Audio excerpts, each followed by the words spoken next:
Are we all sure the book of science is done? No doubt about the amazing progress science has achieved for all of us in the last decades. But we are now happily living in a society highly dominated by science. But on a deeper level, the book of science is not complete at all. Many things remain unclear. Do you need to still rewrite pages? What is coming next for all of us if we unravel the pending mysteries of our reality? So what kind of a new world will emerge if we change a few foundations here and there? I feel quite energised, actually, by the lack of results for the LHC. It feels good to me that everyone was wrong. It's when we're wrong that we start to make progress. There's a very real chance that we could just start thinking about different ideas. And maybe if we just work harder and trying to understand this equation more, we'll find that there are other patterns that emerge. I think that maybe we should just go back to the drawing board and start to challenge some of the assumptions and paradigms that we've been holding for the past 30 years. I do have to agree with him. Some of our most important pillars of our understanding could be wrong. Something bigger than we were expecting. A single error has the power to create a chain of effects and run until we reach an impossible, a singularity. Our actual science in many areas is full of these singularities. What old paradigms must be wrong? As you might know, at present we have gravity to explain the cosmos. And on one side, and on the other, quantum physics to explain the small. But they don't get together yet. Why is this? So follow me in this journey, and we will keep things as beautiful as they are.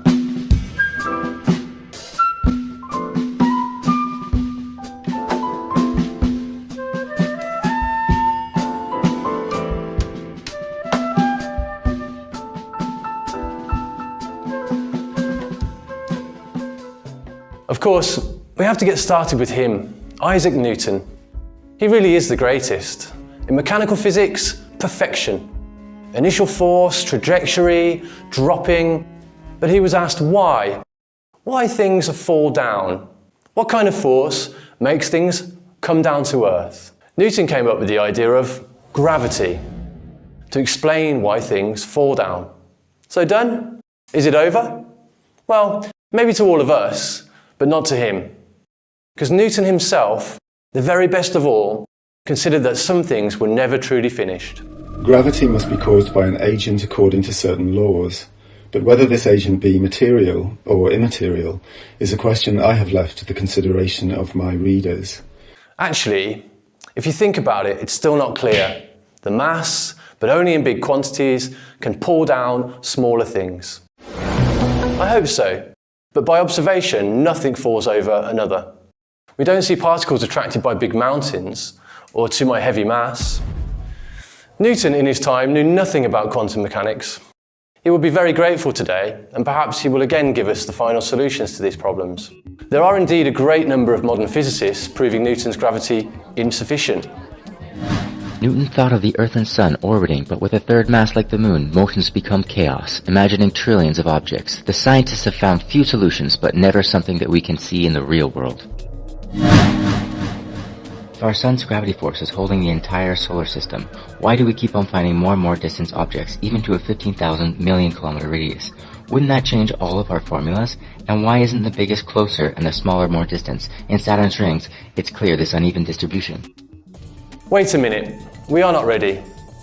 If Newton's gravity is the mistake we are searching for, then thousands of formulas will be terribly affected. However, many are already proven to work here or there.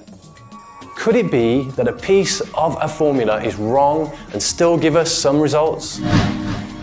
If Newton's gravity is real, how is it possible, the huge orbits of many comets with thousands of years distance apart, which massive object is holding them that we can't see? I wish Newton was still here. Or immaterial. An immaterial agent. Like the Big Bang with impossible events that we can't really observe.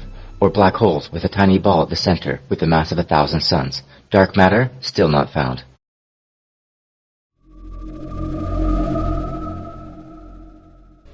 You sometimes speak of gravity as essential and inherent to matter. Pray do not ascribe that notion to me, for the cause of gravity is what I do not pretend to know. Okay, time to move on. In science, even if we have all of the evidence on the table, we're still not sure, because some things are facts and others are interpretations of them. Facts might be real, however, are we always giving them the correct interpretations? Well, we've nothing to lose. I'm not happy about this, but I will take it upon the challenge to forget gravity for a second, just for a second. Okay, before we go any further, let's have a closer look at his most famous equation, just to see what he was really up to. It's also a brilliant paradox. It says, if we accelerate matter, it will turn into energy. This has changed our world. But listen now, if we clear M, matter equals energy if we slow it down. It is here. I love this guy. And if we manage to slow down energy, energy will turn into matter. And even if we clear C, the same thing. We have to slow down something immaterial, so energy and matter will pop up. This now becomes an interesting challenge, more than I initially thought. Are we really going to discover here the way to slow down energies? Well, first of all, to explain why things fall down, we need different dimensions. This is for certain. We already know that density plays a role in moving things down or up. But how does multi-dimensional density alone hold the stars and planets in constant rotation? All these dimensions of different densities, they must be mixed up, entangled and combined. It seems that everything in reality is supported by different dimensions simultaneously. Maybe matter is made out of this complex combination. How many simultaneous dimensions are needed to maintain matter? Just like me right now with my solid hands and my immaterial emotions with far less density, and altogether, here I am. Have a look at all these famous physicists. Here is only the most reputed one. Perhaps more than 80% of modern physicists now agree that our reality must be comprised of multiple layers and dimensions. Today we use this idea of the multiverse. The real force moving the entire universe is not just a game of difference in density, but a game of differences in multi-dimensional densities. It's not easy to understand, but we might now be holding the secret key of our reality as we know it. Well, we must be cautious always with scientific declarations. So what can we say about the universe without breaking any rules? To be precise, maybe the strictest definition is that the universe is just a fun game between energy and time. I know you're on the side of energy because you are energy, and time to some extent is our enemy. Do you battle time, as I do? So the game is that energy has to resist time, but time doesn't start until energy moves. They right one another. A crazy paradox, a beautiful game. So energy is not stupid. To the contrary, it's more like a great architect full of pure ideas and creativity. Now, ask yourself, what is energy's strategy to escape from time? I'm not only talking about facial creams and good diets. So let me see. Motion, constant motion, and expansion in creation, in generations, complexity, self-competitions. You see, absolute interdependence, and very importantly, saving and efficiency at all costs. So energy and time, neither of these two players are real to us. They're not within our physical, tangible dimension. How can we create matter with invisible players? What really is energy? Energy is just communication. Please keep this in mind.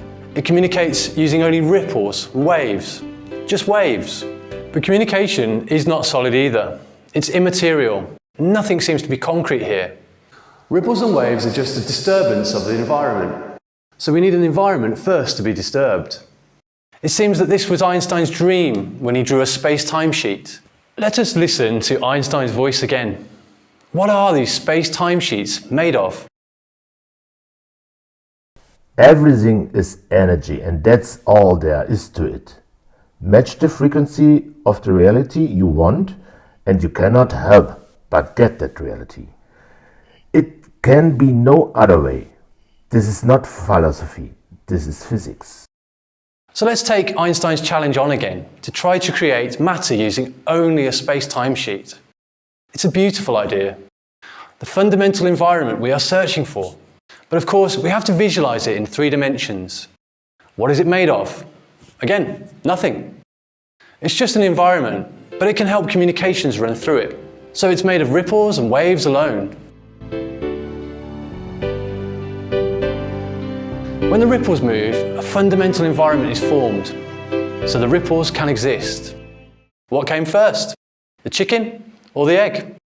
Energy or time? Waves or the environment?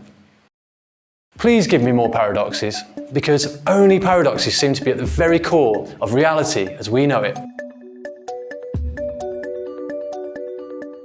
The genius of Einstein told us that this immaterial environment is not rigid, but it can curve and warp. This is absolutely brilliant. However, space-time only warps with the presence of very heavy matter. In the eclipse of 1919, everybody could see that light curved while passing near a big, massive object. Light can only travel straight, so that must be evidence of space-time structure warping. Everybody was very happy in those times. But now we consider other possible interpretations. Remember though, how problematic interpretations can be. So what is this? The light also warps while changing from one density to another. This is called refraction. Could it be that the eclipse of 1919 was showing us that near the Sun, space-time density is higher? The truth is, we do not know. The question could be, though, to create matter, is space-time gradually concentrating md density? We can't continue using matter to explain matter. Until when? Atoms, protons, quarks, gluons, gravitons, Higgs, strings. Until when? Maybe this is why we still do not know what matter really is. So, can we warp Einstein's space-time sheet without the presence of matter? Can you trap energy in Einstein's space-time deformated sheet, concentrate so many waves until something solid emerges? Okay, it's time to get hands-on with invisible players. But first, think of Einstein's space-time sheet. It's not flat and motionless. Why and how do these irregularities take place? Here is where the md density comes into play. Different concentrations of simple ripples and waves, the only force to move environments. Okay, so for the magic of motion, we need to think of contrasts, irregularities, and areas with more md density and areas with less. Beautiful tides with peaks and valleys. So it's simple. We just need to distribute immaterial environments in different densities and magic, motion, and also temperatures.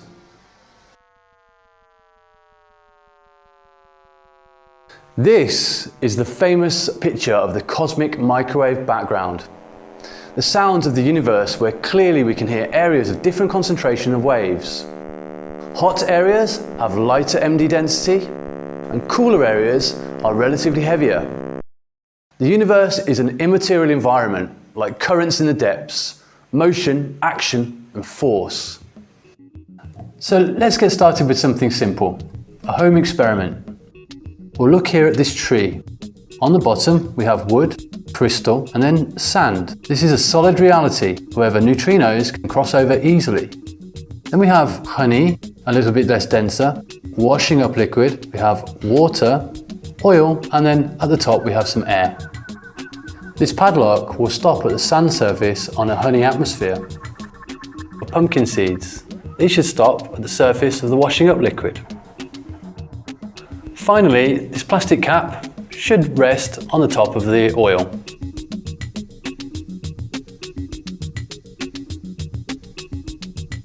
Newton's laws of motion are only based on 2 dimensions, but his formulas will change if we stay, for example, in a honey atmosphere. Whereas in a mercury atmosphere, I will not fall down, but instead would float up quickly. We've seen here the surface is where the difference in pressure from either side creates the membrane. But here comes the big part, how to mix dimensions. If we increase density on a particular spot of any dimension, or reduce density, a contrast will happen and motion will begin. When this contrast reaches a critical level, the deformation will begin to mix into another level. We move to another dimension when we become too light or too heavy. However, a simple shaking will not last. It's just to create tides and motion. All energy waves need constant fuel or they will inevitably decay and dissipate. Where is this intelligent inertia to our reality actually coming from? We need an intense and non-stop deformation to produce a spiral sucking at one dimension and moving it through to another. These might be similar to what we call black holes, swallowing from one side and squeezing and delivering into another side. Black holes can swallow not only one dimension, but perhaps many to squeeze and produce a unique point or spot. In fact, black holes are known in science as a strong deformation of the Einstein's space-time sheet.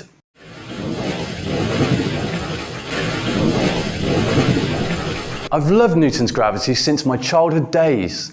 However, here we will try not to use matter. So no more singularities, please. Nothing like a very tiny ball with just a mass of 1,000 suns at the centre. Just Newton's gravity out of the equation and all things come into actual observation. Stephen Hawking was the first one to talk about the possibility of micro black holes in the vacuum of space. They are called quantum mechanical black holes. Many tried to follow him, as this will provide answers to so many questions. However, they gave up again because they thought matter must be the only force. So, if we take out gravity now, it seems very easy and useful to conceive micro black holes or other structures that act similarly to black holes in nature.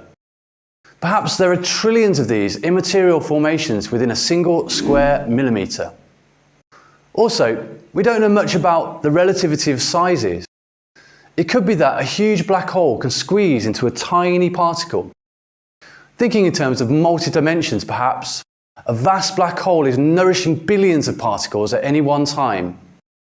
So this idea is called the holographic universe. In either way, it is a nice model because the spiral force manages to condense multi-dimensional densities down into a tip of its funnel. This is an interesting spot, but things do not end here. Things can get out of a black hole, both on the outside and possibly to another universe. If you remember, from the law of conservation, nothing is wasted, but the transformation of energies. Look at this beauty. This is called Einstein-Rosen bridges, or wormholes, because the deformation goes from one side through to another side, jumping out from one dimension to another. This is what we're searching for, but they're not made of matter. They are just a force created by the contrasts in density on a particular environment. Let's now go step by step. We will try to go slowly through 18 steps, completing all sequences until matter is created using only invisible players.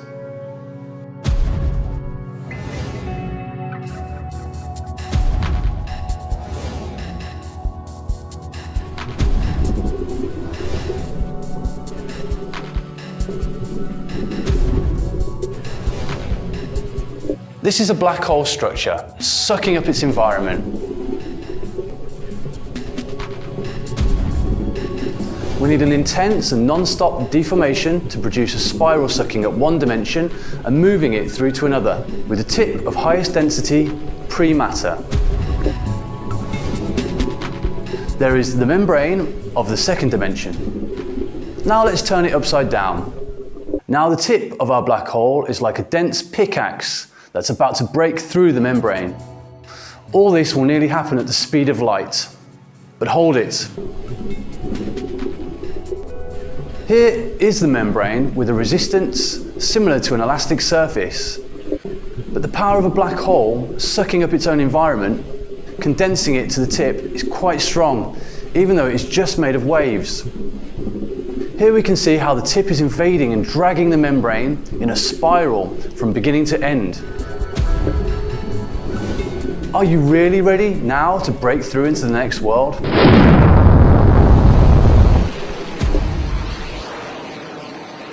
Okay, the membrane is broken, stretched apart, and now a jet is erupting into the new environment. A deformation of space-time with a high concentration of waves jumping into a new world. However, now this concentration is growing quickly suppressed and dispersed like a ball thrown into the air.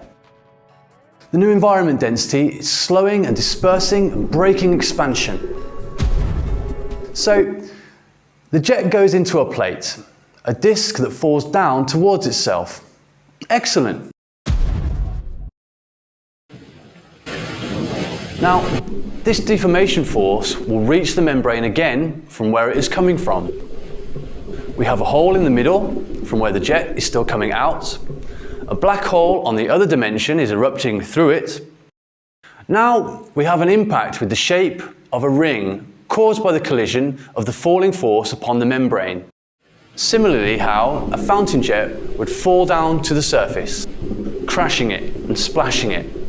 Here is a very interesting area. Astrophysics called it the accretion disk.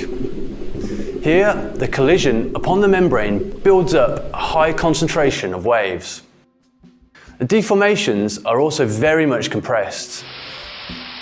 If that is so, can we see evidence of this compression of energy with ring-shaped structures?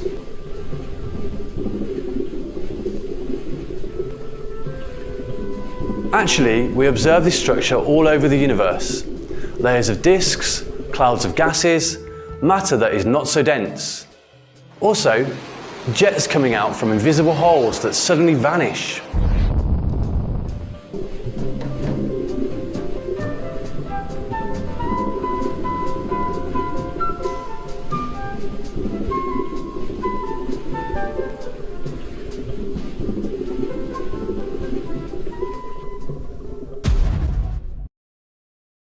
We are not a single disk, but layers on rotation. Why? Does this indicate differences in interactions between md-densities? This new dimension density warps the jets like the wind separating the grain from the page. We see layers everywhere, all separated by differences in densities. This is our atmosphere. And here are the Van Allen radiation belts. Invisible magnetic fields reaching as far as thousands of kilometers thick. I am impressed. This is a real picture of an atom.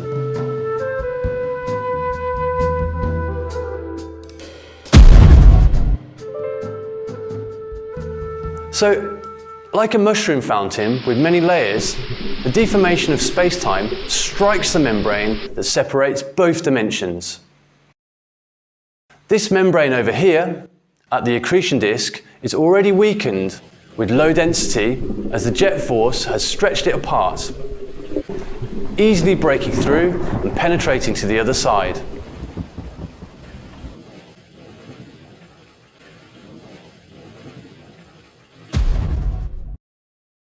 What is on the other side of the membrane? It's home, the original dimension from where we come from. After a long journey, we have all changed in our interactions with different densities. This is crucial because it means a second look into your previous self. We have learned many lessons, heard stories from afar. When the new self meets the old, reflections, creating a feedback loop. This is the signature of intelligence. We're not the only intelligent thing in this universe. We observe intelligence everywhere. Intelligence requires reflection, the ability to learn from your experiences.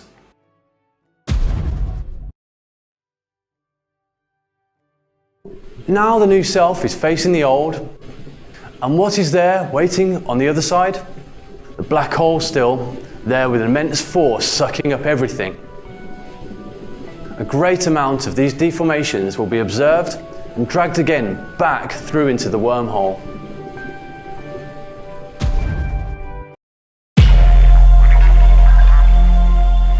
Look at this. We have created matter out of just space-time formations. A center spot reaches the highest concentration of waves thanks to the constant injections of at least 2 connected black holes. I really must admit, it's beautiful. It seems that this is what Einstein's equations were asking for. A space-time sphere where energy can run at its natural speed, stay in stillness, and increase its md density over and over towards it. Honestly, it's beautiful. Actually, now I understand Einstein himself when he said, Objects are not in space, but they are an extension of space itself. Mathematicians call this structure a toroid. However, we will call it here a quantum toroid. According to Mark Planck, a quantum is like a solid membrane containing waves inside. So this is exactly what we've got here, a quantum toroid. So here we make it happen with an Einstein-Rosen bridge connecting 2 dimensions. I used to love linear mathematics, but here we need constant reflections, numbers coming back towards themselves, and of course, different dimensions. There is no matter as such. All matter originates and exists only by virtue of a force which brings the particles of an atom to vibration. We must assume behind this force the existence of a conscious and intelligent mind. This mind is the matrix of all matter.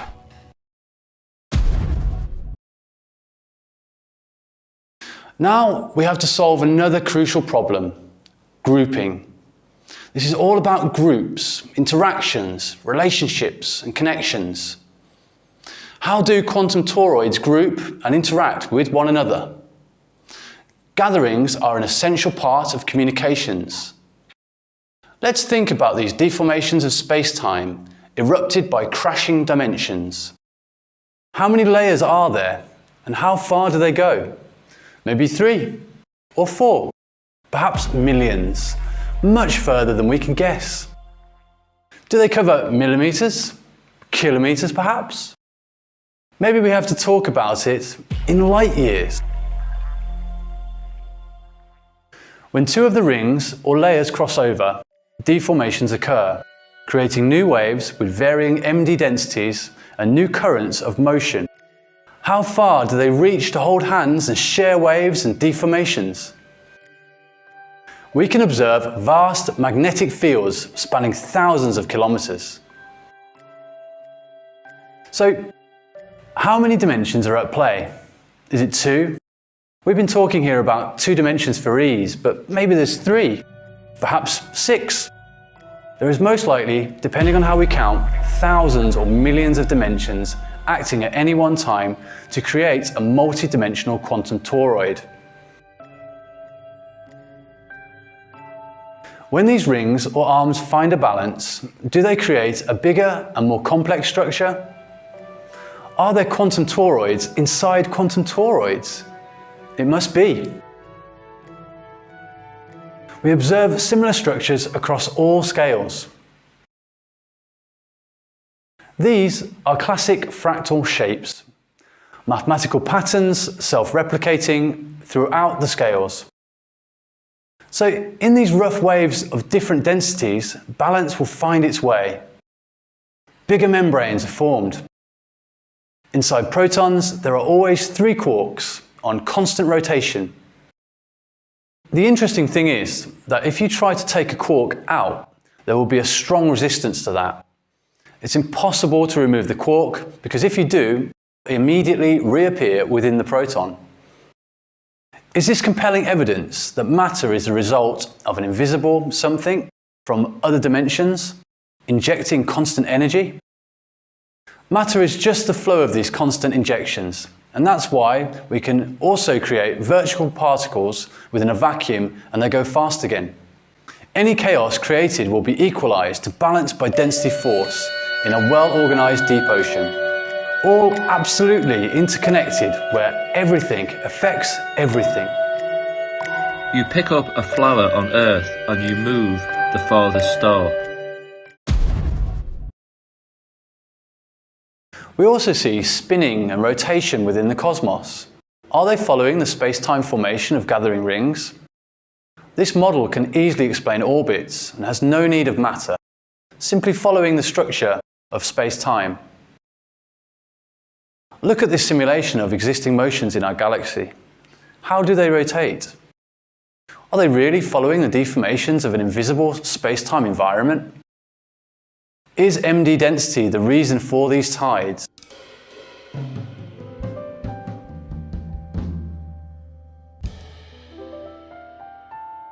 As you can see, with this quantum toroid model, with its rings and arms, it illustrates nicely the orbits that we observe all around us.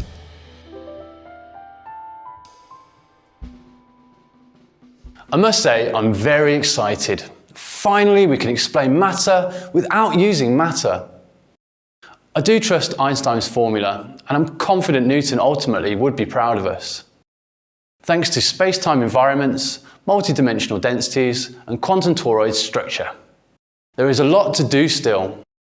However, it is true that using this model, we find answers to many mysteries of our reality, such as the following classic experiments of quantum mechanics. Particles sometimes behave like matter and other times like waves. Even the presence of an observer can make differences on this. Are particles surrounded by a deformation of space-time? 90% of atoms are empty space to us. Particles sometimes clump together in such a way that they behave simultaneously even if they are separated by a very large distance. Are they sharing dimensions? So it is the space-time dimension itself, the one that moves, dragging all of its attached creations. Even in total vacuum, particles can still appear, showing that there is something hidden to us in other layers of reality. Particles appear and disappear like bubbles on a rough tide. Quantum foam. Is this evidence that matter is just the result of deformation of space-time? Nothing but the condensation of immaterial environment? And what about the expansion of the universe? Thanks to the Doppler effect, we can clearly observe that everything's moving away at a constant acceleration, even faster than the speed of light.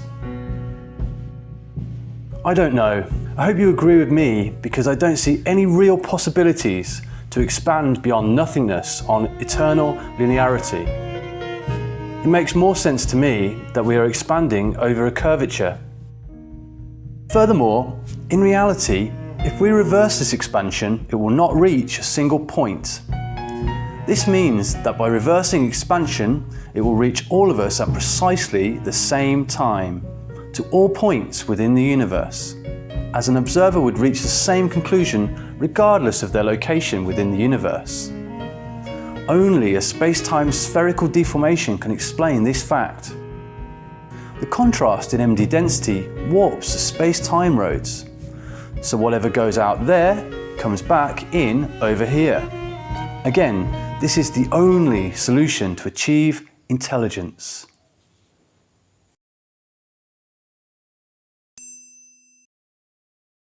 Throwing particles against an impenetrable barrier, they can still appear at the other side. Are particles at the edge of different dimensions and that's why they come and go? All particles show a constant spinning, even neutrons without any charge. However, they can spin up or down, and even up-down at the same time. The vibration and the spinning is the real shape of the particle. Is this evidence of a whirlpool's force? Are whirlpools not an immaterial environmental deformation? So why does the universe like creating matter? Well, thinking about the strategies of energy in the game against time, matter is the best way to stop time, to make it slow motion. And also, matter is the best idea to retain memories. And with memories, intelligence, reflections, creations are all possible. It seems that we are the greatest invention of energy against time, the best so far. Before, we considered matter as something flat, brainless and silly in a way. However, now we understand matter to be highly intelligent. Every single piece is totally connected to a complex network of different dimensions, moving by the force of contrasts in md-density, allowing information to run precisely through space-time formations of rings and arms. Quantum toroids, spheres with the ability to slow down and retain energy in constant reflection. These are cells duplicating, adding mass out of nothing from inside out. Here we can see evidence of matter coming from dimensions that we cannot see because they might be of a very low density. Look how an environment gets built up without anything around. Are they gradual space-time deformations? That is why the entire universe is concentrating here. We are like the brain of God, with retentions, memories, reflections, all thanks to being at the very core of many different dimensions.